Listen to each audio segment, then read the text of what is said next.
মৰিশালীত পৰিণত এছটিচিৰ এটা বাছ স্থান নহয় যেনে ঘন জংঘল। প্ৰথমে চাওক এই দৃশ্য।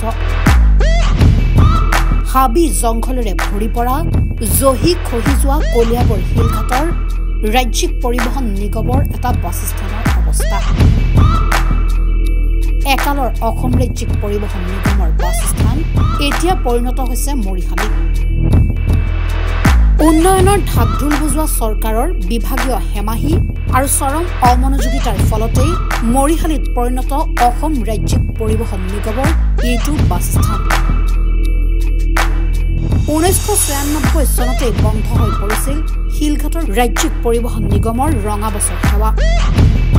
বিগত প্ৰায় 28 বছৰ ধৰি এনেদৰেই পৰিত্যক্ত অৱস্থাত এই বাছ স্থানটো আছে।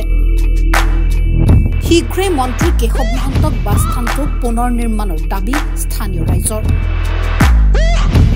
লক্ষণীয় হ'ব উন্নয়নৰ জয়গান গোৱা চৰকাৰৰ বিভাগীয় কৰ্তৃপক্ষৰ চকু খোল খাবনে?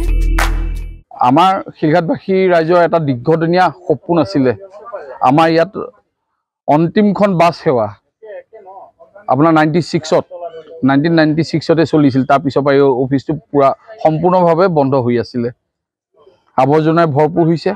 এই অফিচটোৰ ওপৰত আমি কেইবাবাৰো তেওঁকো জনাইছিলোঁ আৰু এই বিভাগৰ বিভিন্ন মন্ত্ৰী যিসকল আছিল তেওঁলোককো আমি শিলঘাটবাসী ৰাইজ হিচাপে আমি জনাইছিলোঁ, কিন্তু আজিলৈকে ইয়াৰ কোনো উত্তৰ নাপালোঁ। আজি যিহেতু গম পাইছোঁ কলিয়াবৰ মানে বিধায়কগৰাকী এই বিভাগৰ মন্ত্ৰী পাইছে, আমি নথৈ আনন্দিত। এইটো কাৰণে যে আমাৰ এটা বিশ্বাস আছে এই বিভাগটো পুনৰ উদ্ধাৰ হ'ব, ইয়াৰ পৰা আকৌ ৰঙা সেৱা চলিব।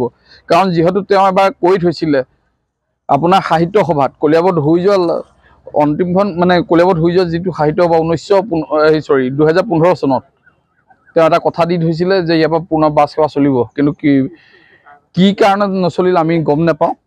এইবাৰ যিহেতু তেওঁ মন্ত্ৰী হৈছে আমি বিশ্বাস কৰিম এইবাৰ তেওঁ চলাব পাৰিব আৰু শিলঘাটবাসী ৰাইজৰ আশাটো পূৰা কৰিলে আমি নথৈ আনন্দিত হ'ম। যিহেতু আপুনি ইয়াৰ গাতে আপোনাৰ ৰেল ষ্টেচন আছে আৰু এই ৰেল ষ্টেচন এনেকুৱা নহয় যে নচলাকৈ আছে, খুব ধুনীয়াকৈ চলিছে।